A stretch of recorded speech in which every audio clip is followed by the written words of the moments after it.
see you. It was a pleasure. All we can do is just want to get me up this morning. Tell my wife, guess what? Enjoy the visit. Thank you. Bye-bye.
Sorry, mate.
Dernede, ikke?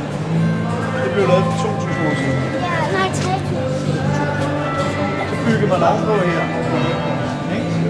Ovenpå, så laver man den her terrasse, så bygger man de her statuer for flere hundrede år siden.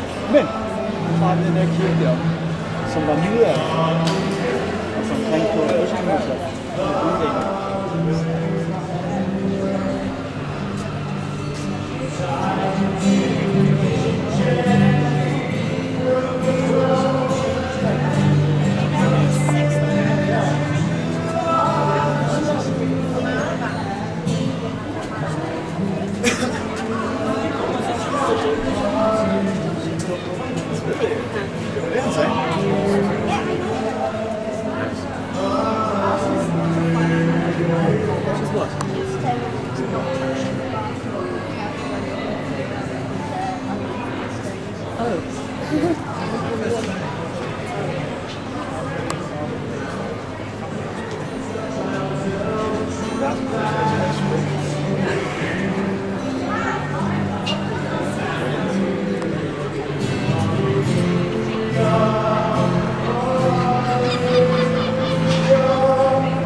decir, hace 300 años que recién lo adecuaron, porque aquí en esta cuestión, al principio sale toda la historia.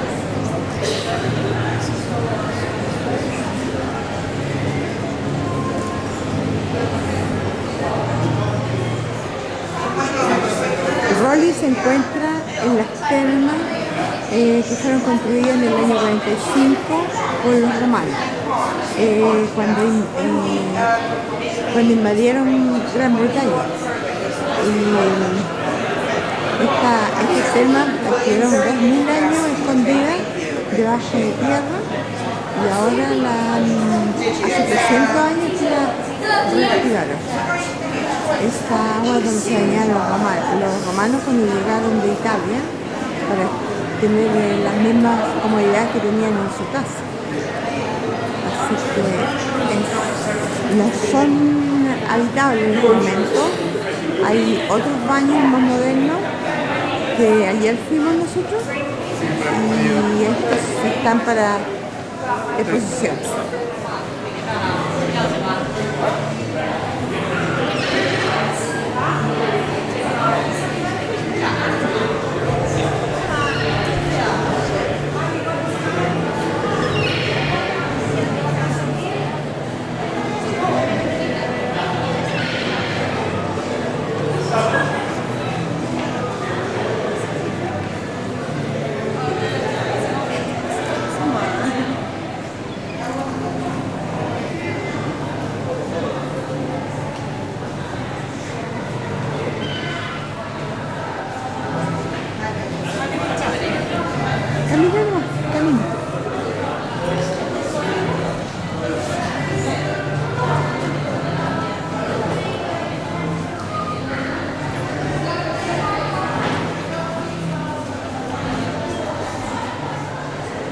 Fueron construidas en el año 45. Sí. Fueron construidas en el año 45 por los romanos cuando invadieron Gran Bretaña. Y de ahí estuvieron 2000 años ocultas, debajo tierra, pues. Y construyeron edificios alrededor. Y ahora, hace 300 años que las descubrieron y las limpiaron, las sacaron y todo.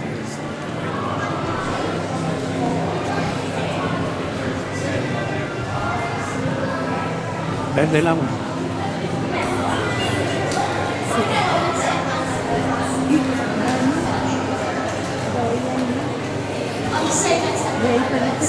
Ya, vayan.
See how many kilometres you can't be the best place. It crosses the path over there.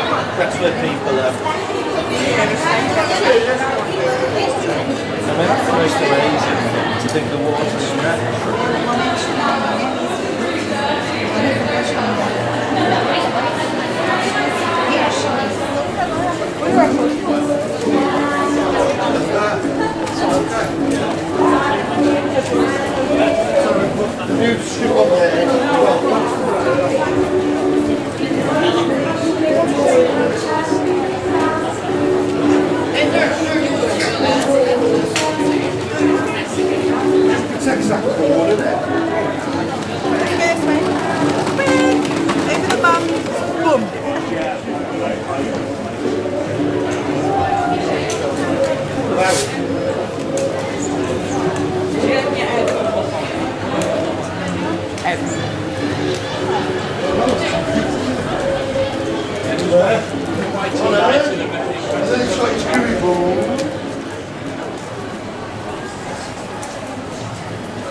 used to.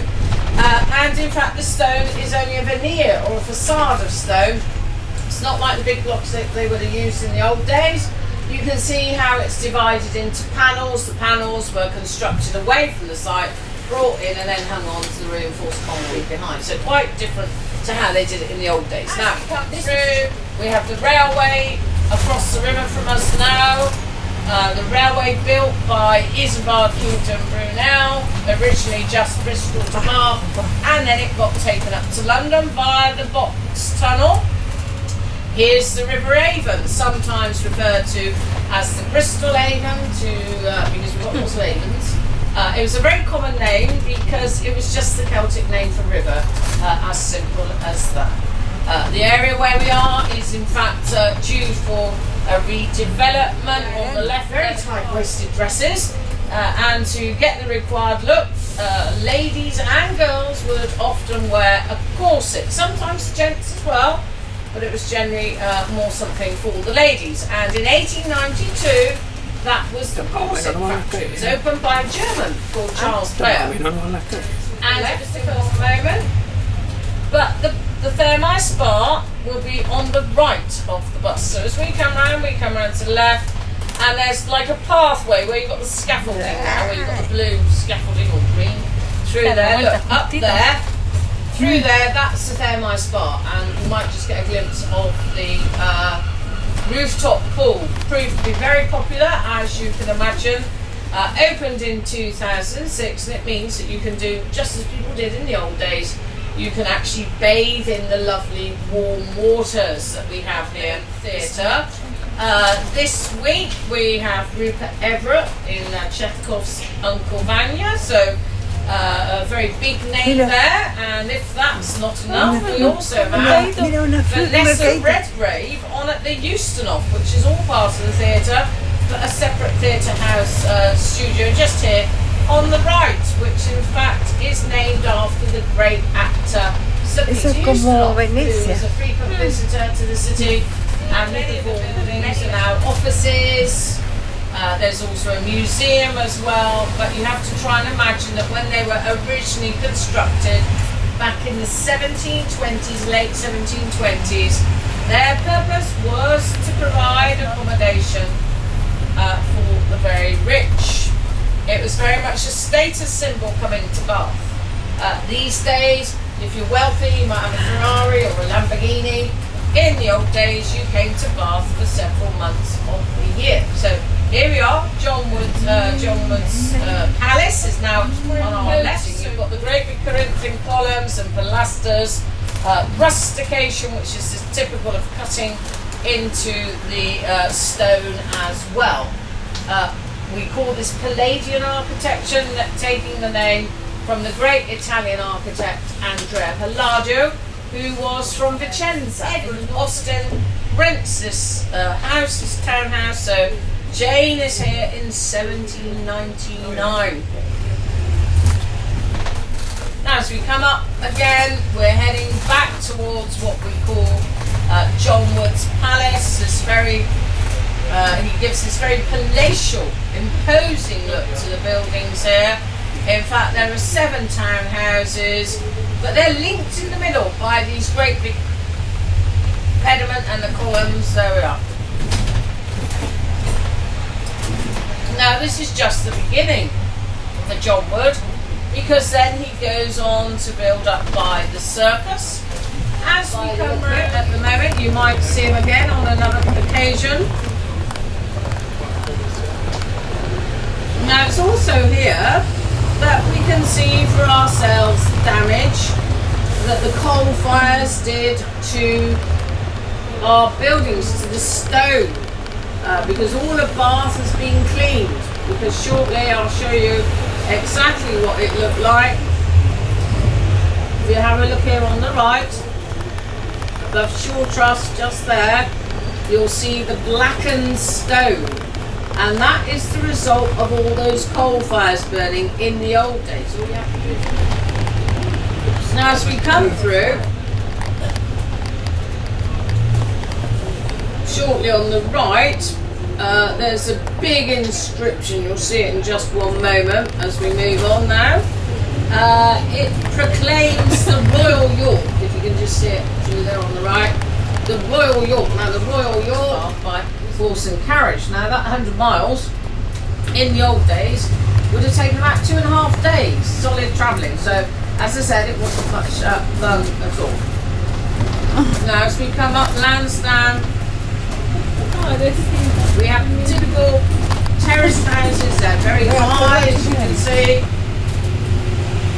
And of course you always have a basement. The basement is where you had your kitchens in the old days. Nowadays it's mainly flats, you know, the basement flat, but in the old days that's what the basement was used for. We're now heading into Bennett Street, and our next stop will be for the Fashion Museum.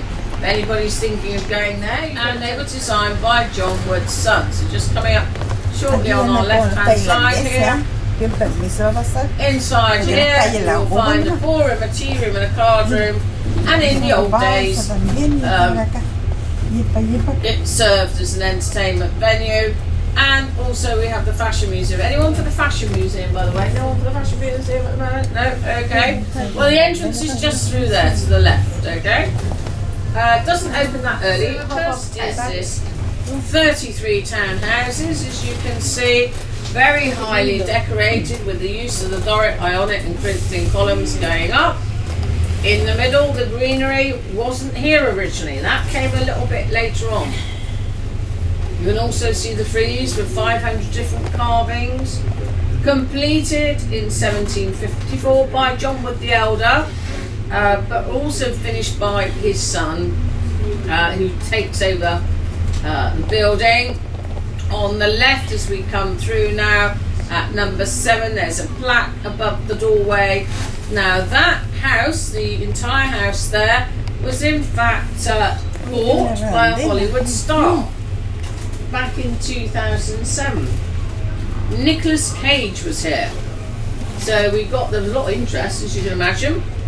And we learned that he had 6 bedrooms, 5 bathrooms, and even an indoor swimming pool, which you would imagine. And at the time, he spent £4 million. But when it came to selling, we had to, in a bit of a hurry, he only got £3.5 million. Now, do you have anyone for the Royal Crescent? Anyone for the Royal Crescent? Yes? Okay. We could use the back stairs. We've got people getting on the front. Okay. The facade, I didn't really bother too much about what went round the back. So we have a saying here in Bath about our buildings. We say Queen Anne front and Sally Ann back. Now, it sums it up quite nicely, doesn't it? Now, you can forget any hot and cold running water, any electricity, any gas. Sanitation left a lot to be desired. Apparently, the gents would use the chamber pot in any room behind the screen, and the ladies were encouraged to use the garden, which is all right with weather like today, but not so good midwinter. But don't miss, across from us now, where we have the greenery, can you see there's a black box or wooden waste? Yeah, not the best job in the world, was it? At least it was regular though. Yeah, I know. But a lot of the waste went over there, where we've got these flourishing gardens and allotments. So whether there's any correlation between the 300-year-old fertiliser, who knows? Now on the left we have our park, Royal Victoria Park, and on the right you may have noticed that we've got 2 golf courses. Now this is the approach golf, so anyone can come along, you just buy your ticket and start playing. The only problem is, for the council who runs all of this, is the fact that there's a public footpath between the 2 golf courses. So, just to make things quite clear, the council have put up a big sign as you step onto the pathway. It says, "Beware to Bath" in the Bath Chronicle. And in all honesty, the local reporter hasn't been that nice, because he describes her dress as being rather dowdy, i.e. not very pretty. And let's not forget, she's only 11 years old, so she takes this very much to heart and vows never to come back to Bath again, which she does not. She goes to Bristol in 1899. All the blinds bridges have been pulled down. So there we are. Now as we come round, you'll see the park. There's also a play area down the bottom here, always very popular. And from here we're going to actually head back into the park, where we'll be able to see the Royal Crescent from the front. Okay. And as we do, let me just tell you a little bit about what people did when they came to Barlow. So kept under lock and key, a very expensive commodity. However, the good news, for some of us anyway, is that gin was only 7p a bottle. So you can understand why it was very popular, even without the lemon and tonic and the ice. There we are. And of course in the evening, that was the highlight for many people, particularly if you were single, because that's when you went to the balls and dances. They were organised so that couples could get together. From 7 o'clock they danced the minuet until 11, and more or less you repeated the same thing the following day, perhaps throwing something slightly different in the mix, but that was more or less what you did, and you did this for several months of the year. Now we will be back in the park very shortly, and the Royal Crescent will now be on the left hand of the bus. Obviously being July, it's very leafy, but if you're patient, not this first view, we'll get a little view now through the trees on our left. There's the Royal Crescent, this semi-elliptical sweep, crescent shaped like the new moon. 30 townhouses built by John Wood the Younger from 1767. Now we'll get a better view here through this gap here. You'll get to see also the greenery in the middle there. That's where the Royal Crescent Hotel is, one of the top hotels in the city, of course. And you might notice that there's a stone wall running right across from left to right, and that was known as a ha-ha, and it was put there deliberately to keep any animals from wandering up onto the top lawn with its warm waters. The only problem was that the spa wasn't ready. So it would have been a very brave person to have rung up Pavarotti and say, don't bother coming. So what was decided was that they came, they performed a lovely concert, it was a beautiful balmy evening, and then the My Spa opened in 2006, so everybody kind of turned a blind eye, let's put it like that. Now just now we saw a sedan chair up at the Royal Crescent, and the sedan chairmen were the men who carried you around. And here on our right we have two little houses with chimneys just here, which belong to the sedan chairman. You see where the glass is no longer there, and it's being replaced by stone. This was because the government introduced what became known as the window tax. This was back in the 1690s. The government said that if you had more than 6 windows, or they weren't quite the right shape or size, you may be expected to pay money. People didn't like this, so what they did, they simply took the glass out and put the stone back in, because most people felt that having to pay any sort of money on their windows was nothing short of daylight robbery, and this is where it is believed the same from Paris, no less. Now up ahead of us there is, straight up now where the hanging baskets are, you'll see a building with a double white door, and just below the pediment we have an inscription that says Royal Mineral Water Hospital, just through there now. Now the Min, as it's known locally, opened way back in 1738. There it is, it's just behind the awnings there, that building there. And the whole idea was to provide the poorer members of society with some facility for their treatment, because in general Bath was catering for the very rich. Now the man in charge was actually a Cornish man, but he became very well known here in Bath. His name was Dr. William Oliver, and you will see him immortalised in just a minute above Belushi's in that green medallion there. Now, why he's also very well known is because of his biscuit. He creates a biscuit called the Bath Oliver biscuit. Yes, there he is, just up there. And it was in Green Street that you had the biscuit factory. Now, if you're not familiar with an Oliver biscuit, they are round and dry.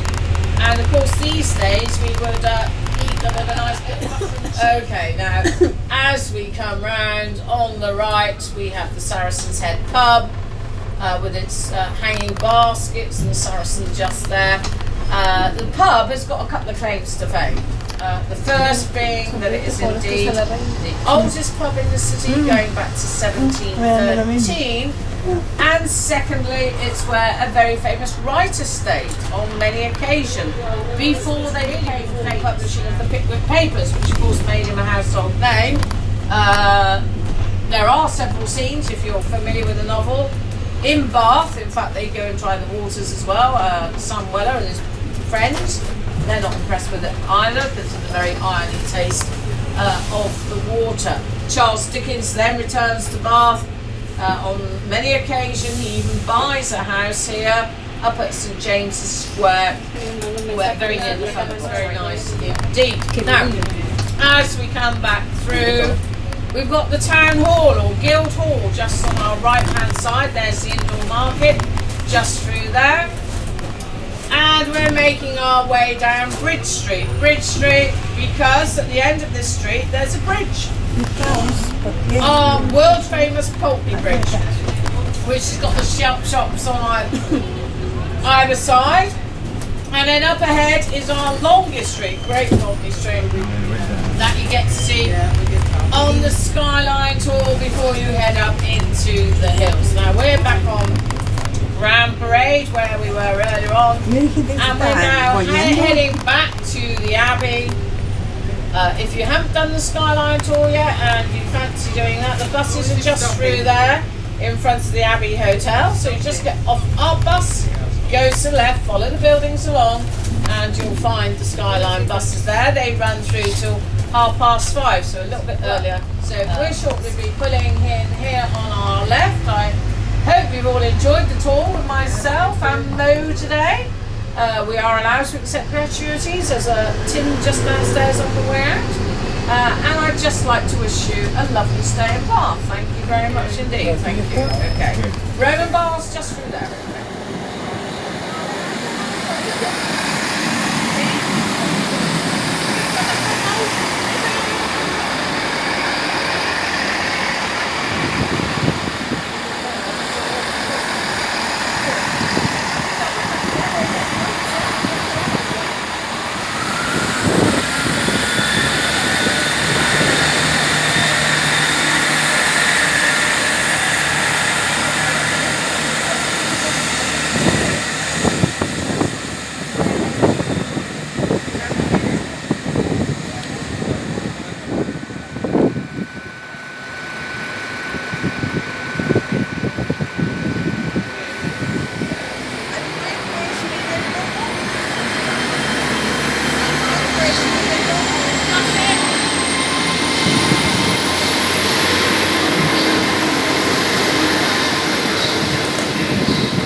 Oye, qué corto, ¿eh?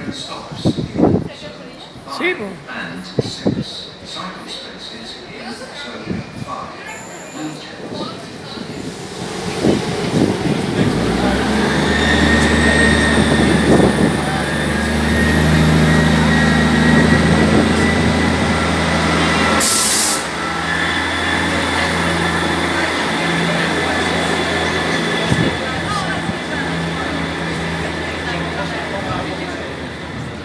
Bridge